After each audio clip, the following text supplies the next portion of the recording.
Thank you for joining us for Beyond Aging in Place, how to position universal design to 55 plus versus senior living consumers. While we're waiting for some more people to join, I wanted to do a few housekeeping items. Please use the chat box within your webinar screen to ask questions, and we definitely encourage as many questions as you have for us, and we'll try and get to as many of those as we can during our presentation. Also, as a follow-up to our session today, we'll be sending a copy of this presentation as well as responses to any questions that go unanswered during our webinar. My name is Beth Mickey, and as a certified aging in place specialist and senior client service director at Creating Results, I work with both 55 plus and senior living communities on the strategic positioning and marketing to help them achieve their sales and occupancy goals. Creating Results is a strategic marketing agency with offices in both Virginia and Rhode Island and clients throughout the United States. And our focus is on everything the mature consumer experiences, and we've worked as the marketing department for both 55 plus builders and developers, as well as senior living communities of all sizes. Today, we are joined by industry experts Jane O'Connor and Kate Ruddy to share in our webinar and share their insights. Jane, as the consultant and principal for 55 Plus LLC, has been assisting builders, developers, and 55 plus industry professionals to rethink, retool, and refine their strategies and products since 1996. She's provided concept refinement, product development, which incorporates easy living design principles, marketing and sales position, top and mid-level management coaching, as well as sales training to active lifestyle communities, as well as independent and service-enriched CCRCs, senior apartment communities, and assisted living facilities.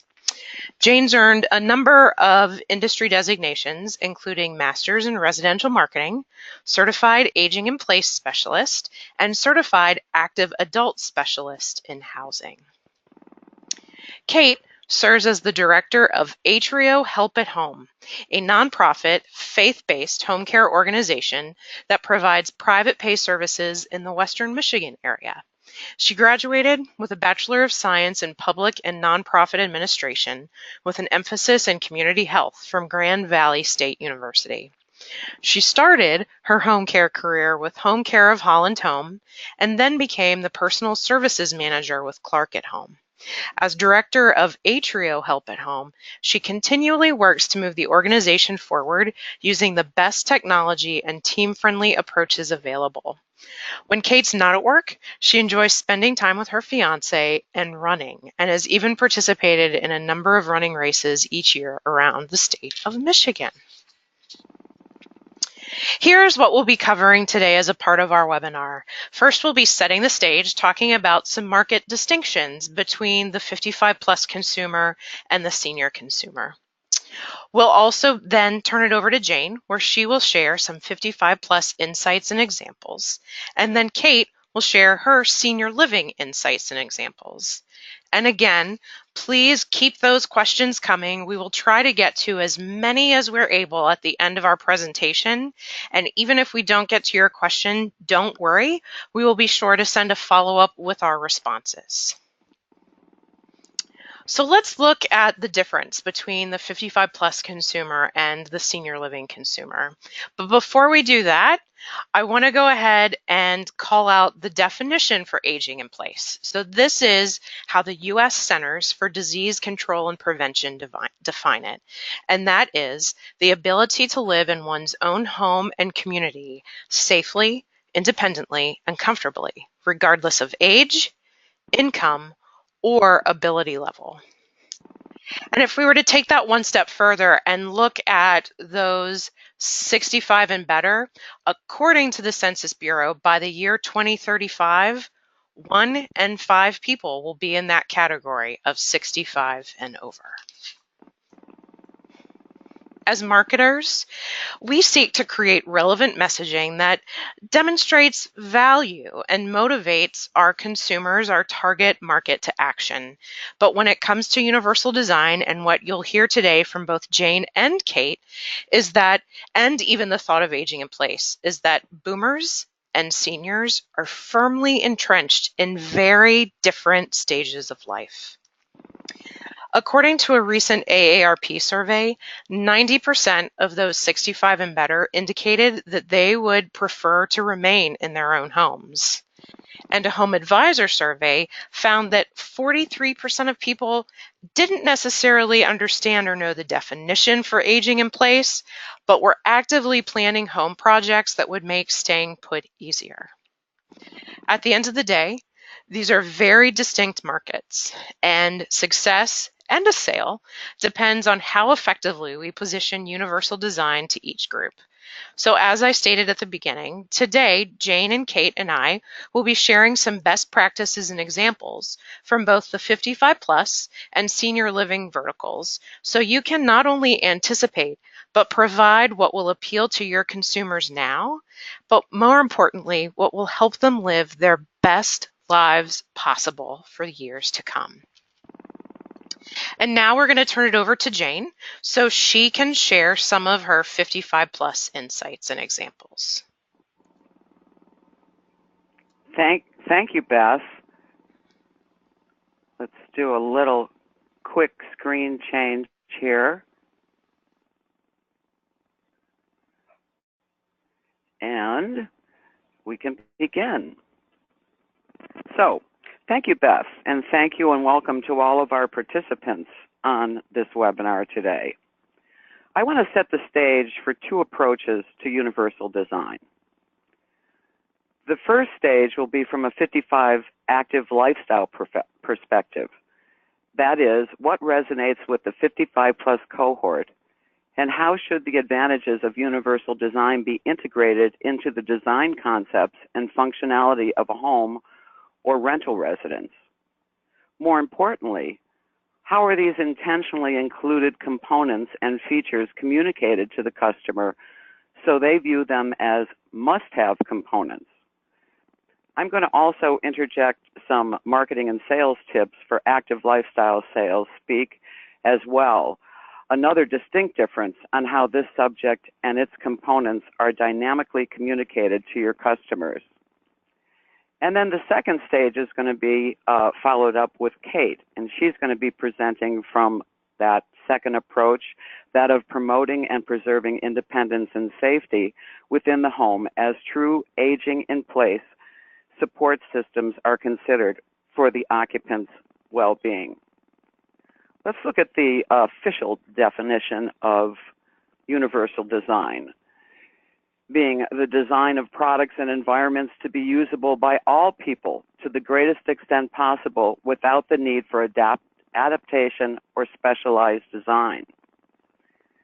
This is the universally recognized definition of what universal design is. However, I want to introduce you to terms or names to portray this to customers that are not necessarily considering themselves aged, and in fact, some in total denial that they need to give thought to the elements I'm going to show you today. When we think about universal design, we look at these 7 principles.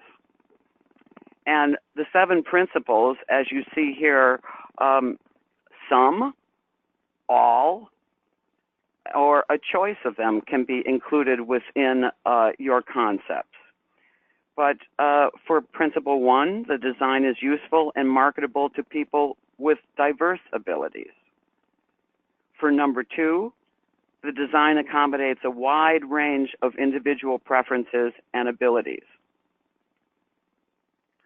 For number 3, the use of the design is easy to understand, regardless of the user's experience, knowledge, language skills, or current concentration level.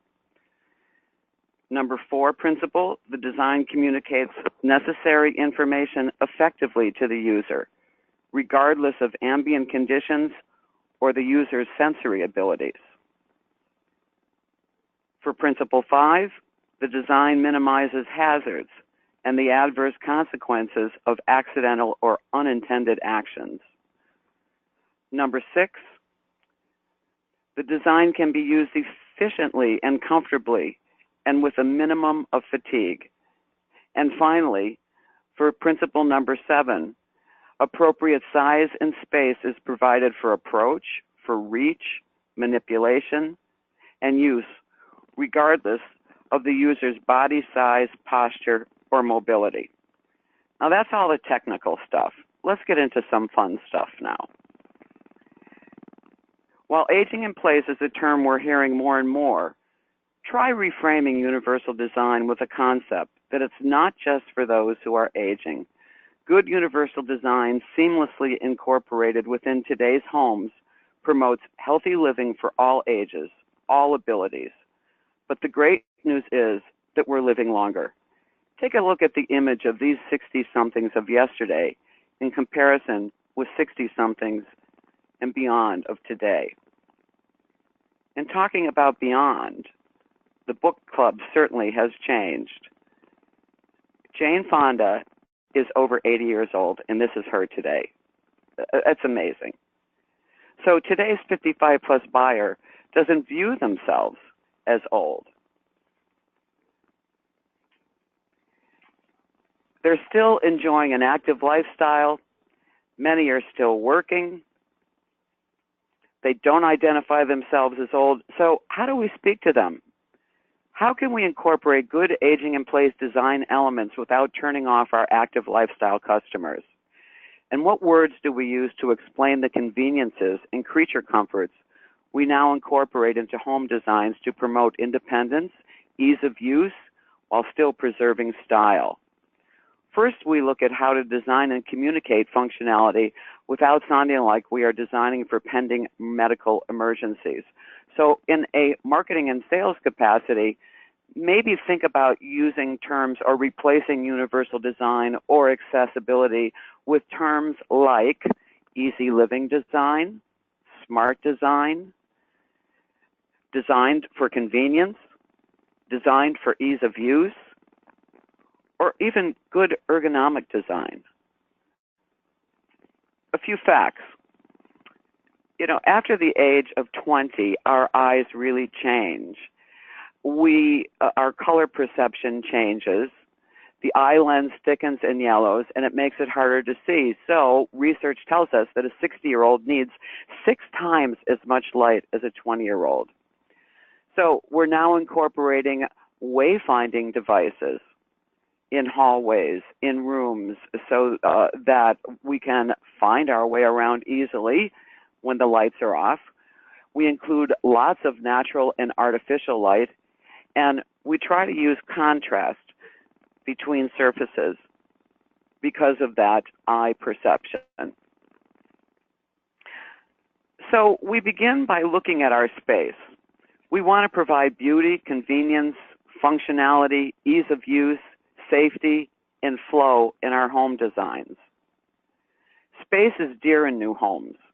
The square foot ranges can vary, but the fact is that most who choose to start a new adventure in life think about making life a little bit simpler, with less focus on maintenance and upkeep, and right-sizing their lifestyle in a home size as well as in their preference for single-level living.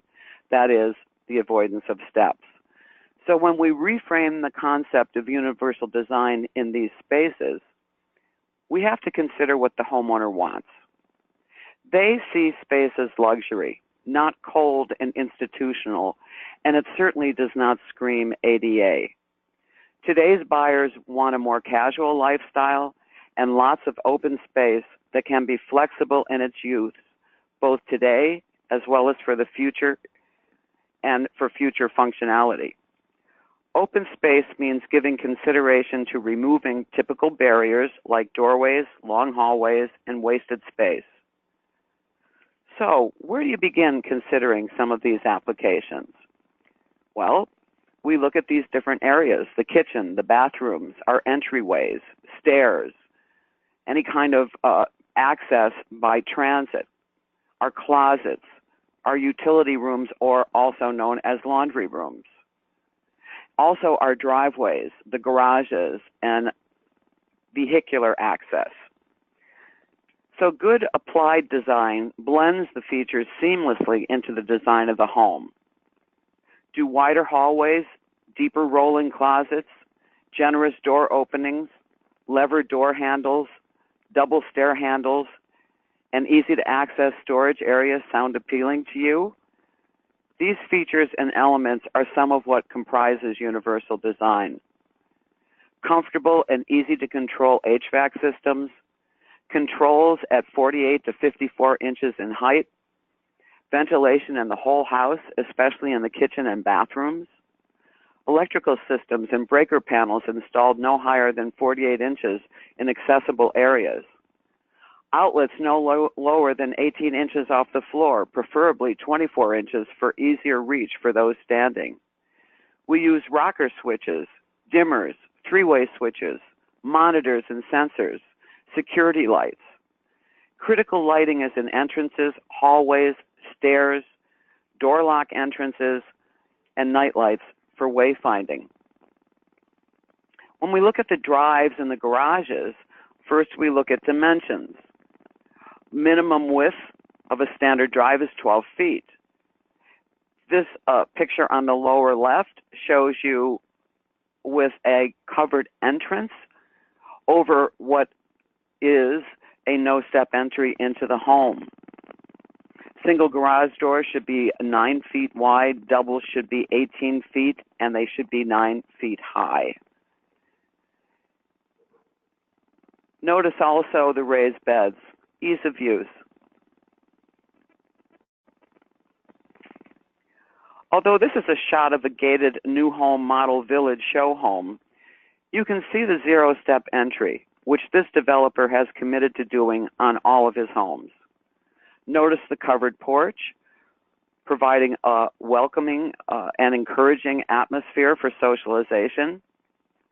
And, you know, we don't often think of socialization as a benefit in aging, but it's a huge part of healthy aging, as studies have shown. Incorporating social gathering spaces encourages strong community building.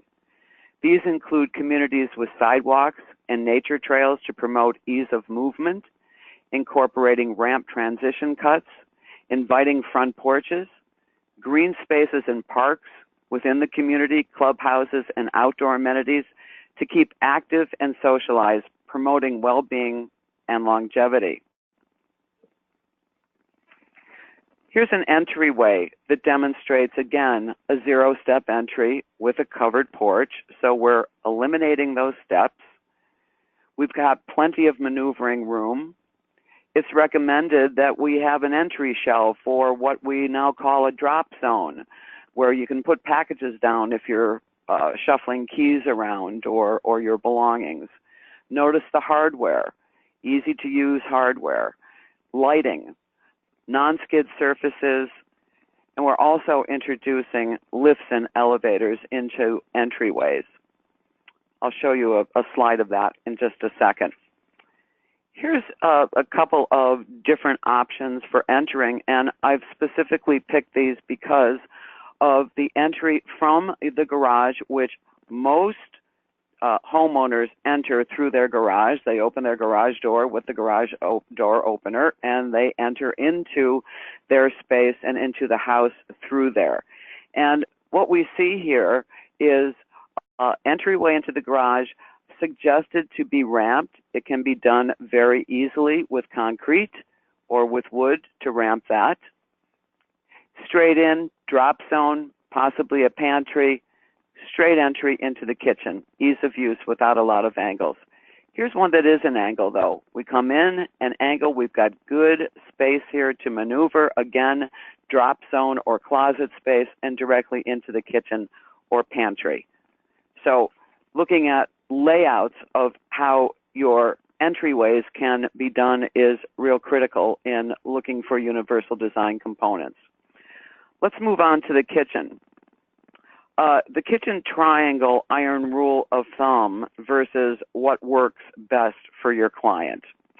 You know, the kitchen iron rule of thumb was the kitchen triangle of the sink, the refrigerator, and the cooking areas. And now we're seeing some of these moved around, in fact, multiple stations within kitchens. Your counter space has a minimum depth of 24 inches. 24 inches is ideal on either side of workspaces, as you see here, for possibly taking something hot out of the oven or working in the sink area. It also helps with sliding and lifting. And we see in this particular example wall ovens. They're raised up off of the floor and they're at a great height in order for ease of use and lack of bending. You have a space in between of 4'6" here, which is good maneuvering space. Here's an example of deep pot drawers with great handles on here. These are called D handles, great for getting those hands in there that could be afflicted with some arthritis or mobility issues. Knobs are not good. Again, we see an example here of a raised range and a microwave. Good deep counter surfaces with good working surfaces on both sides.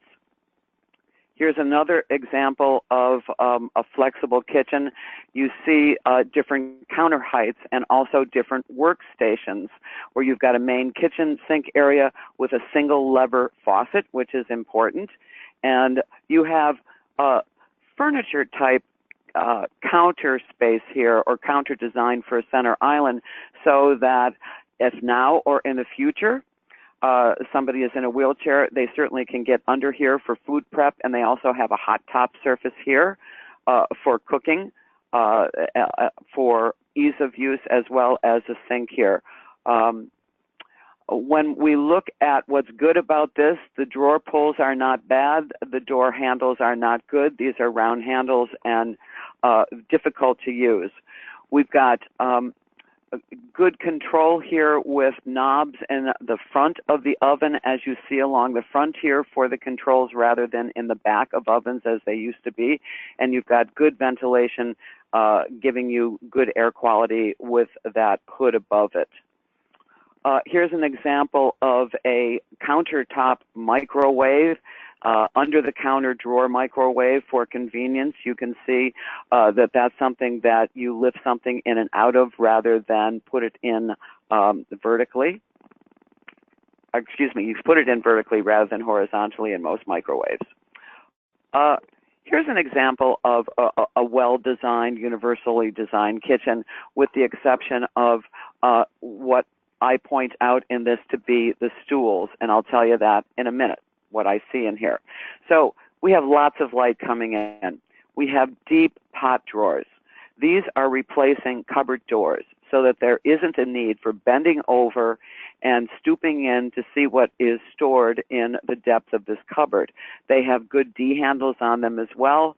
You have wonderful counter space on either side of the cooktop. You have single level faucets. You have no skid flooring here.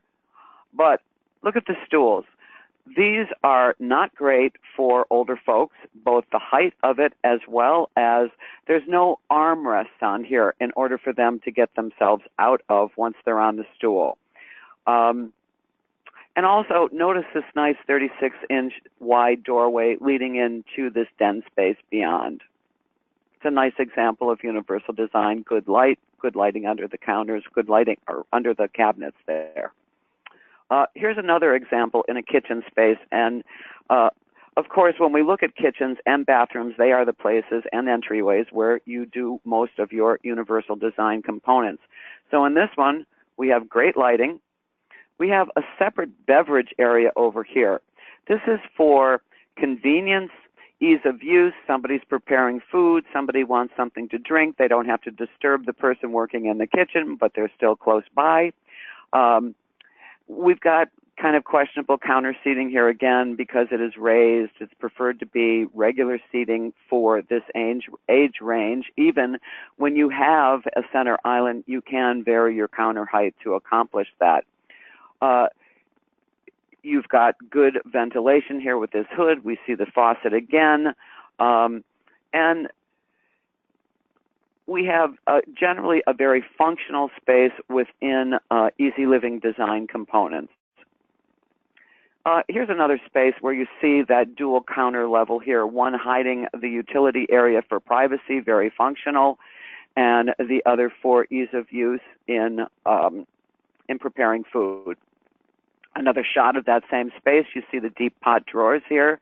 Again, something that is very attractive to this, but again, the stools, I like to point out what's good and what's bad so that you can also use that within your applied design areas. We design with grace. What is known is that at some point, one or both adults may have limited mobility. So why not plan for it? Why not plan for that comfort and that accessibility in advance so that they don't need to remodel later or that they don't need to move later? This example in the lower left corner is a raised dishwasher that eliminates bending and is easier on the back. Here's a drawer dishwasher for smaller components that you don't want to use as much energy if you don't have a whole lot to wash. So these are economical in use. We're looking at touch faucets now, not only the single lever, but we can use the touch for ease of use with that as well. And here's a cool thing that is for lack of bending. You're sweeping the floor and there's an electric vacuum right in the wall that you sweep right into, and no more dustpans.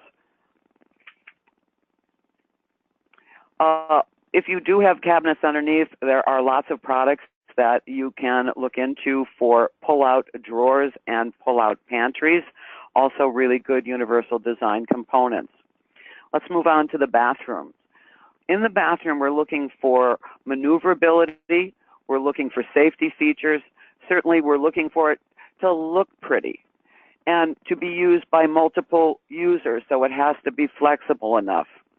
We look for different features in the showers, in tubs, and in laboratories.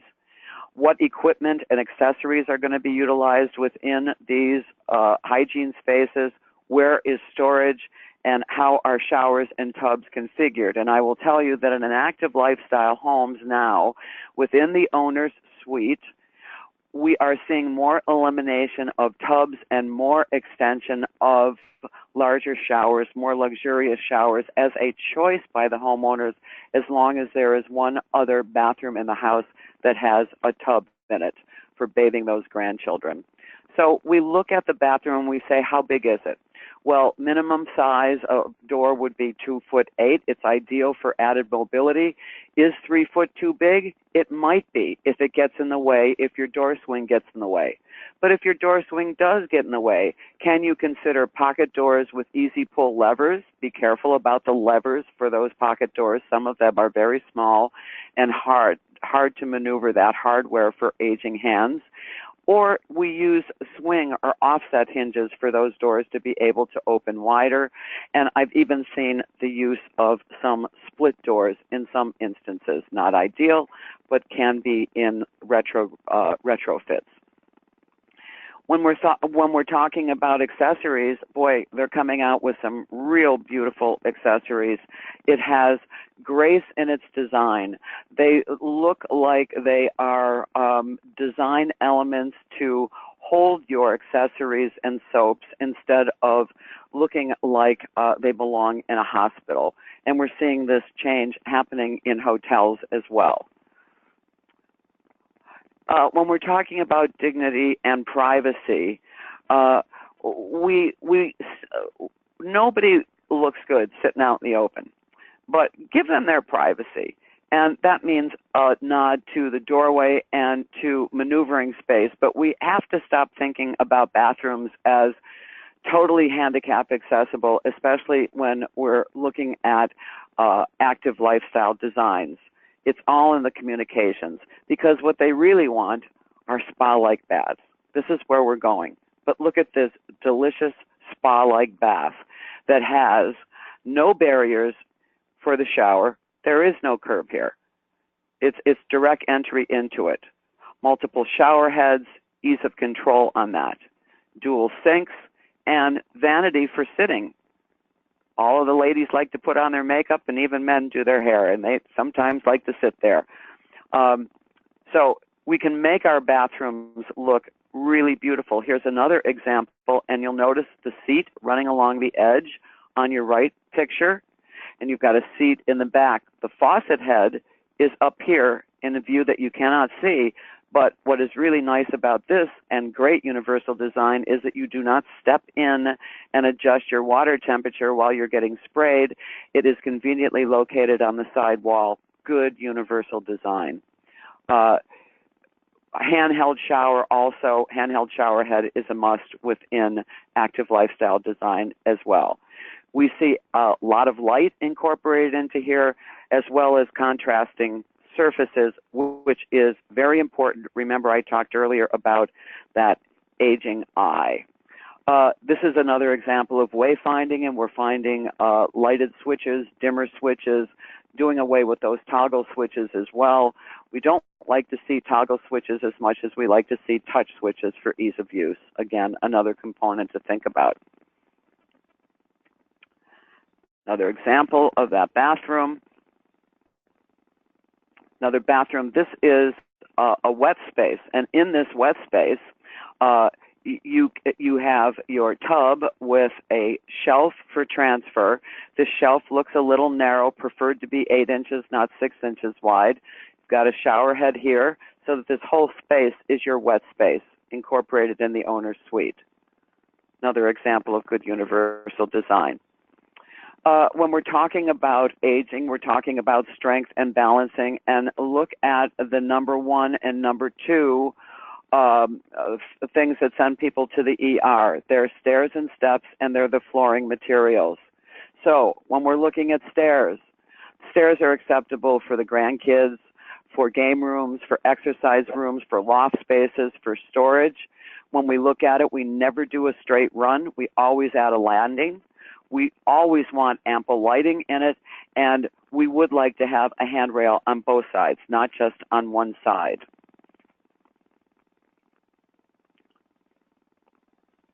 Going on to closets, we keep clothing and personal items neatly organized and easily accessed with adjustable closet systems that can change or vary in height of its components to organize the most useful items within easy reach or access.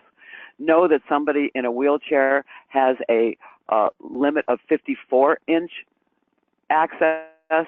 So these components really do help in cases like that because they are flexible. Now, notice the drawers here with the D handles, easy for storage. And for marketing and sales, we don't talk about mobility issues. We just point out the flexible features that can adjust to how you want your personal storage space organized. Simple. I talked about elevators earlier with access, and in renovations as well as in vertical housing units like 2- or 3-story condominiums or townhouses, or even restored or repurposed old convents, neighborhood elementary schools, middle schools, or defunct multi-story malls. All of these buildings are being repurposed into living spaces. These are examples of private elevators. They are especially attractive in urban lifestyles where you may have an enclosed parking garage subground. They add to the cost, but it's a way for developers and builders to attract a broader market segment than those only able to maneuver steps. So for marketing and sales, this downtown urban living without steps and the convenience of a private elevator can be very cachet. Let's go on to the utility rooms. Utility rooms demand to have maneuvering space. We no longer are hiding these necessities in closets set into pans to protect from water leakage, or we don't stack them on top of each other, with some users needing a step stool to access the top machine. More and more active lifestyle customers want to have larger utilitarian spaces. So we're rethinking that whole concept. Maneuvering into the room, yes, a 36-inch doorway. Into the machines, should we consider some raised platforms here? I've got a couple more examples to show you of that. A utility sink is preferred.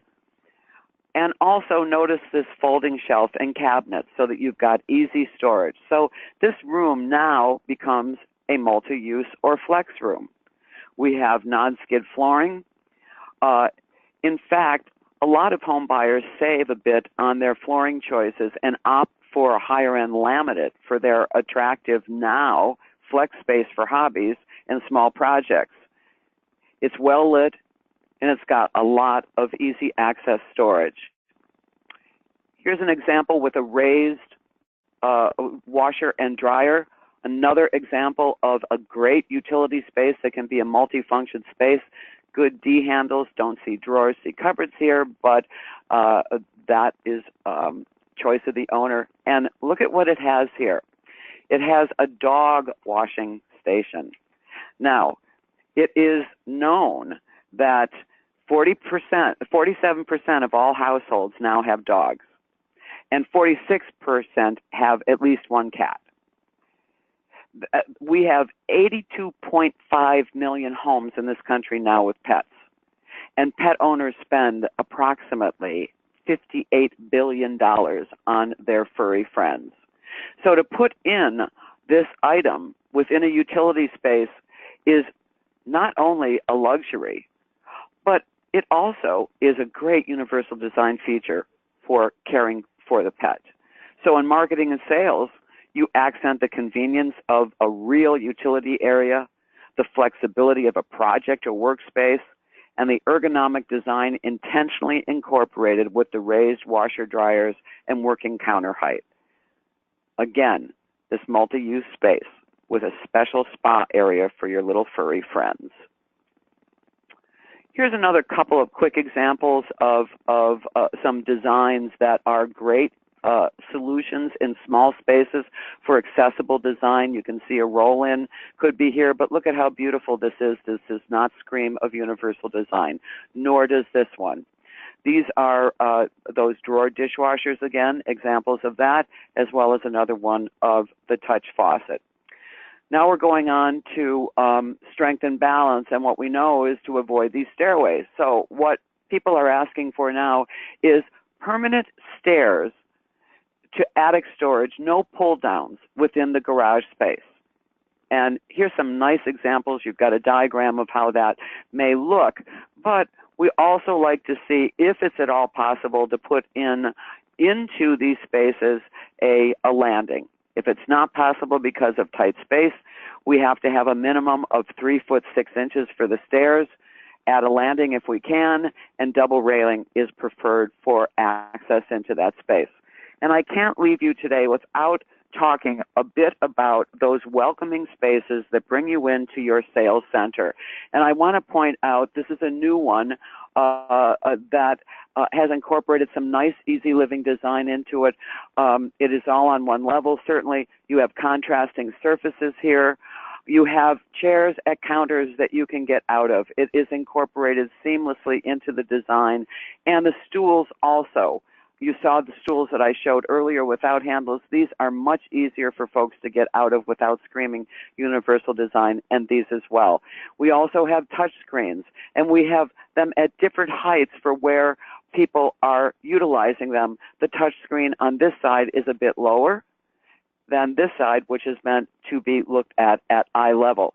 So this is a really nice design of a new welcome center, lots of space, lots of meeting space, and great maneuverability and access doorways by the use of these fun barn doors to get in and out of different office spaces. So with that, I want to turn it over to Kate and her stage of universal design and what she'd like to share with you. All right. Thank you so much, Jane. And yes, my name is Kate Ruddy, and I will be going over the ways that we can ensure seniors are able to age in place and do this safely. I am the director of Atrio Help at Home, which is a faith-based nonprofit home care organization located in Western Michigan. I oversee the private pay side of this home care agency, and our main focus and goal for the clients we service is to keep them in their homes, but while also staying safe and independent for as long as possible. One of the ways that we are able to do this and do it with a very high success rate is to help our clients use the new technologies that are available these days to turn their homes into smart homes. So that is what my presentation will be mainly focusing on. I will go over what smart homes are, how we use them in today's world, and also why they are beneficial, and go over some examples. As you will hear, there are many ways to do this, and it is also very customizable to each person's unique needs and their level of independence or the level of care that they need. So we'll go ahead and move on to my next slide. And you'll see a picture kind of a smart home. And smarter homes truly are a smarter way to live in today's world. You can make simple modifications and additions to your home that can make it safer and also help seniors stay independent longer in the place that they call home. As you can see in this diagram, there are numerous additions and modifications that have been made. Each and every individual is different, so what works for some may not always be successful for others. But like I said earlier, the nice thing is that individuals are able to pick and choose what they like and modify the specific things that are needed for their direct care. Examples in this slide here, you can see many of them. I'll just go over a few. You can see cameras, you can see smart smoke detectors, you can see body sensors which sense movement, smart light switches, window sensors which can sense movement in and out, and many more items. So let's go ahead and move on to the next slide and go over a very important question. So what is a smart home? And here's the definition. Technically, a smart home is one that is equipped with technological tools and adaptive devices that make the home safer and more comfortable for older adults. The great thing that these products do is that they give the individuals and also families and other caregivers peace of mind due to the added safety devices and modifications made to the home. Many times I'll talk to family members and they will be so worried about their loved ones. They'll be wondering, has their mom gotten up today? Did she eat breakfast? Did she take her medications? Did she take them on time? And those are all really valid questions that family members and caregivers are constantly wondering when their loved one is aging at home and living alone. And with smart homes and new technologies today, there's multiple simple and quick modifications that can be done to a home that can answer all of those questions that were just asked. So we'll go ahead and move on to the next slide. And then again, this is another picture. And what I like to remind all of the clients that I talk to is that a smart home really is a safe home.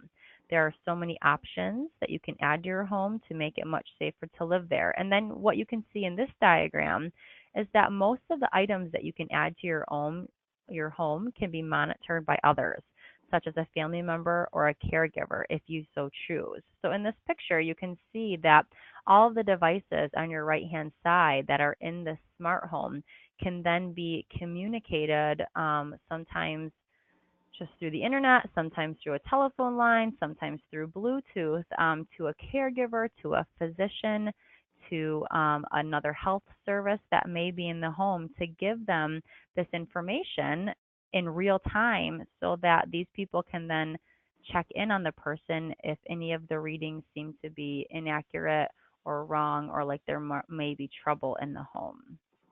So we'll move on to the next slide. And a lot of people ask, why should I look into making my home a smart home and how can it help me?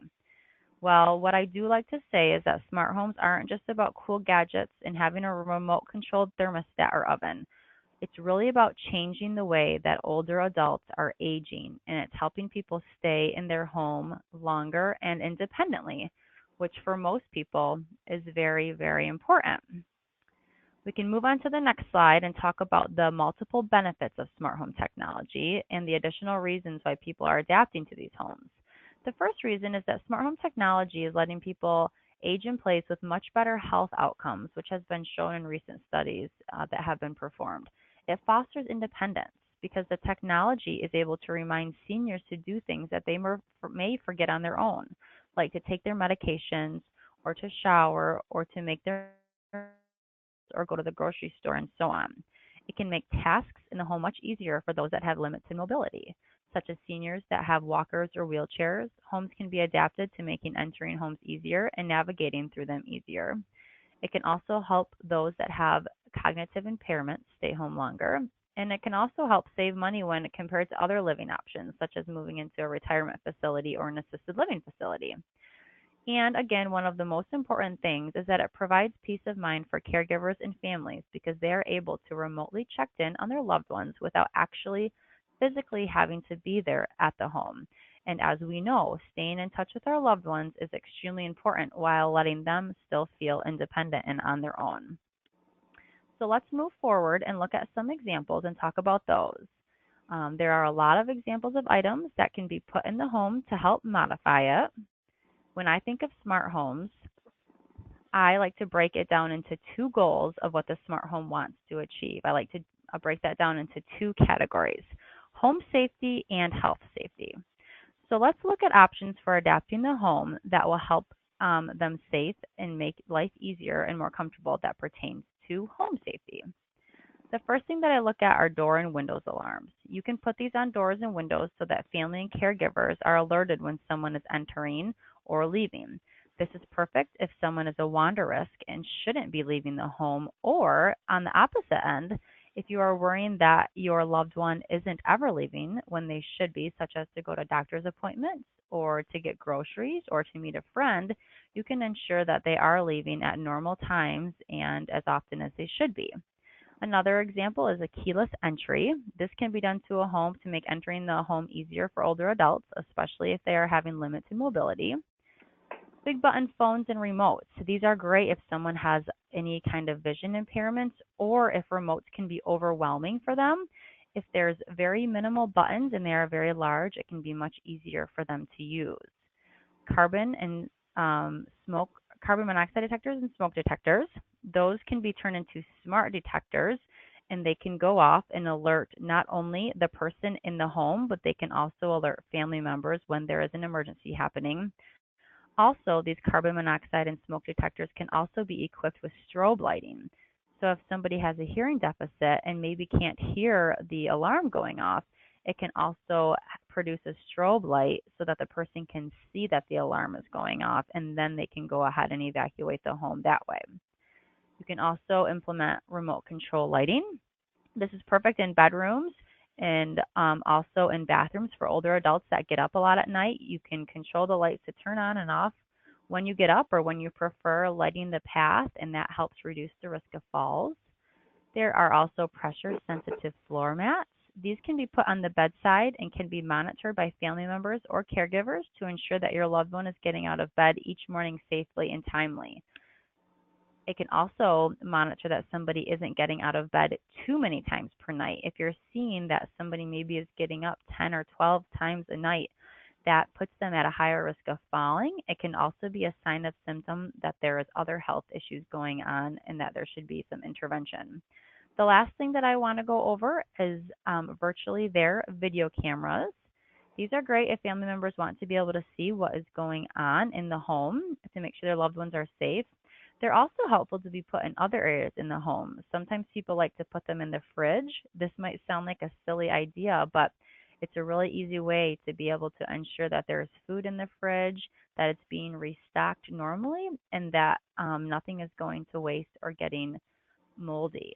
So these are examples of the many options when it comes to home safety. So let's go ahead and move on to the next slide.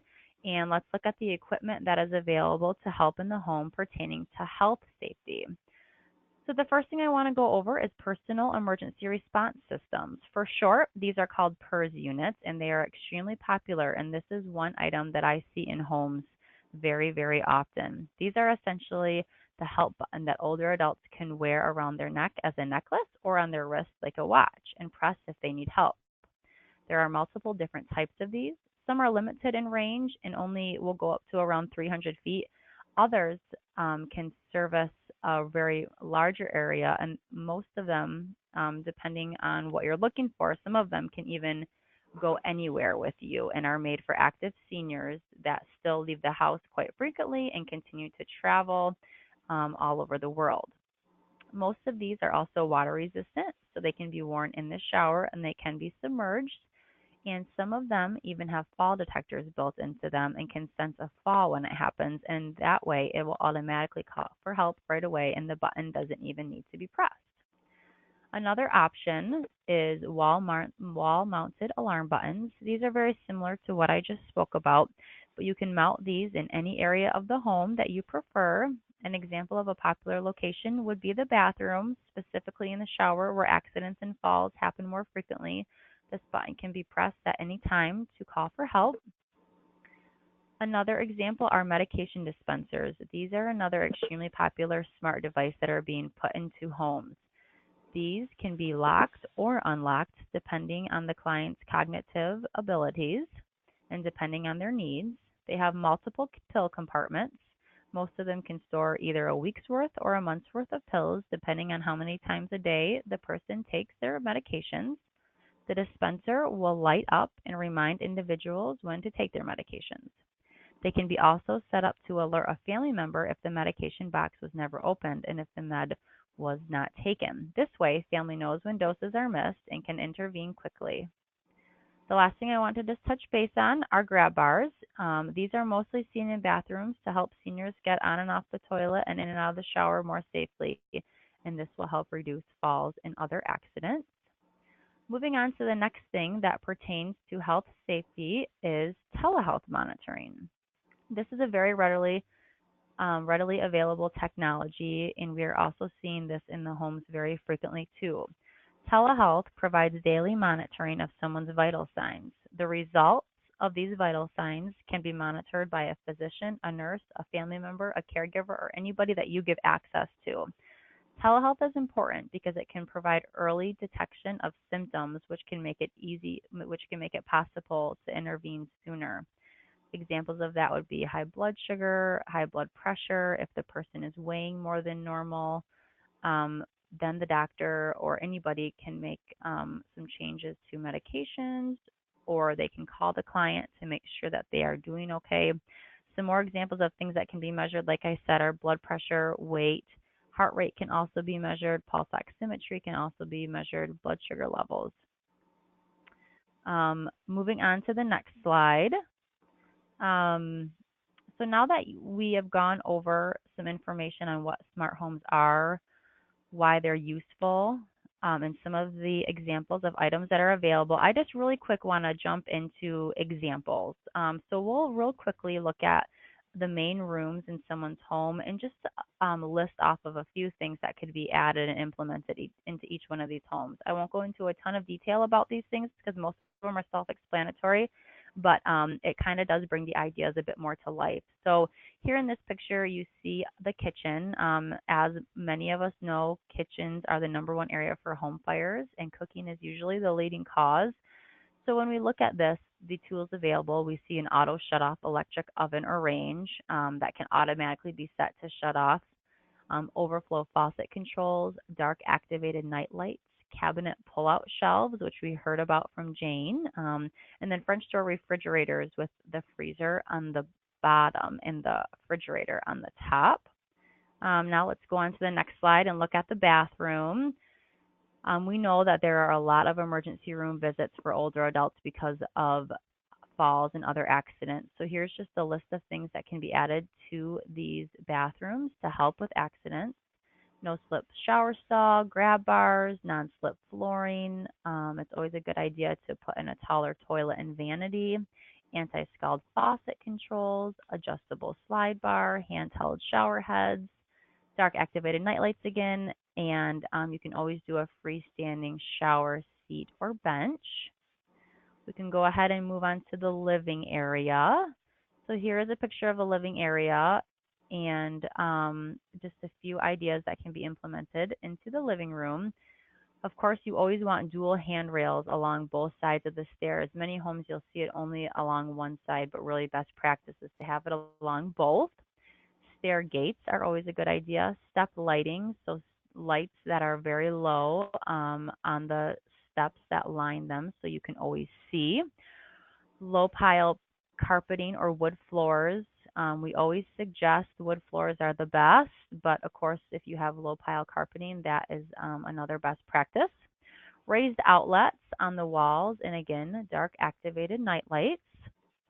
We can go ahead and then look at the bedroom. So getting up in the middle of the night or before it's light out can lead to multiple falls and other injuries. But here's a few more adaptations that can be made to the bedroom that can reduce this risk. also, again, motion activated night lights, height adjustable closet rods, which we also saw earlier, sensor lighting under the bed, which is wonderful.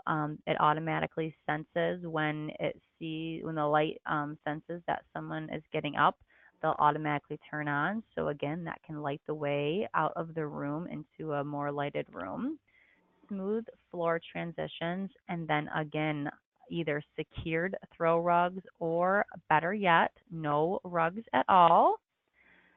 Okay, so I hope that you have found this information about smart homes helpful.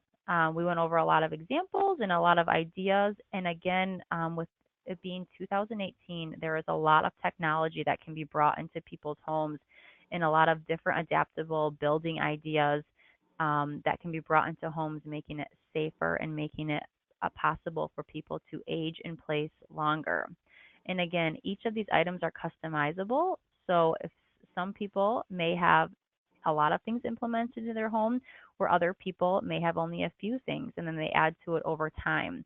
But smart homes are becoming extremely popular in the senior population. And again, the goal is that we are always able to enable people to live longer and safely, independently in their home.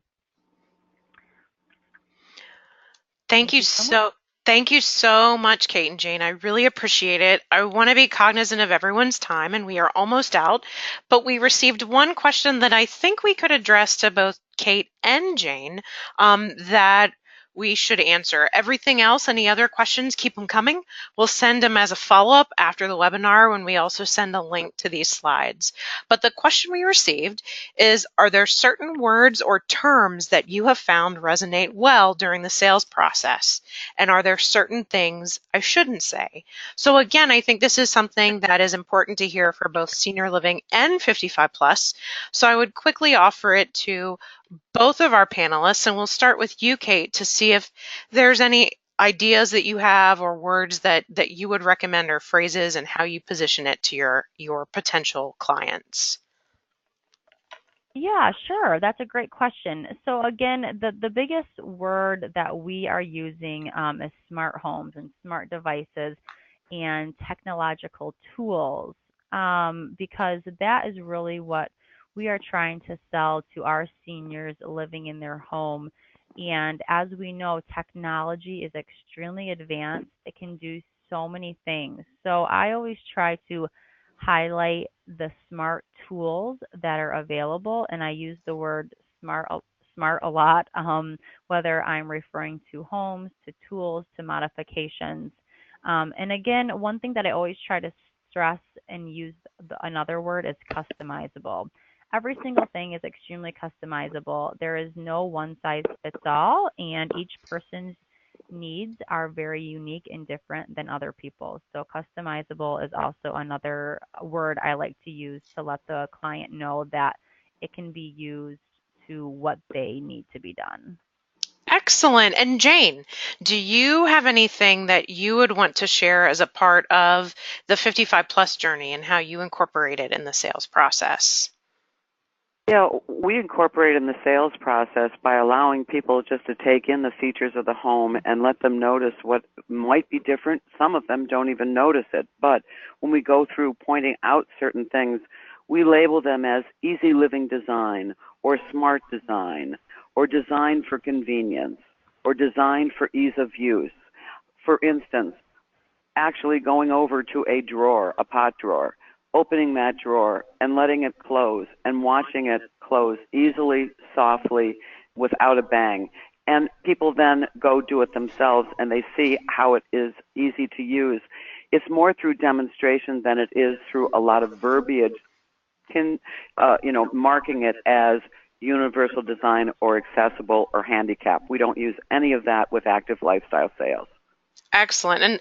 And I would echo both what Kate and Jane said, is that as we shared at the top of the webinar, these are very distinct markets, the boomer and the seniors, and they're in very different stages of life. So at the end of the day, knowing who your target market is, knowing your consumers, knowing what their needs are, what motivates them, will help make sure that you're not only showing them those features that will either make living easy or address their health and safety, depending on if they're active living or senior living, but will allow them to be happy and healthy for the years to come in a home that they love.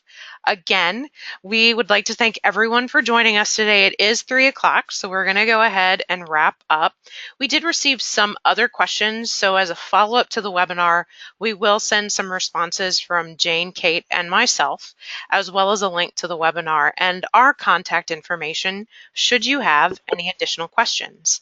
So again, thank you all for attending our webinar, and we hope to help you position universal design and aging in place to your markets effectively. Thank you. Have a great day.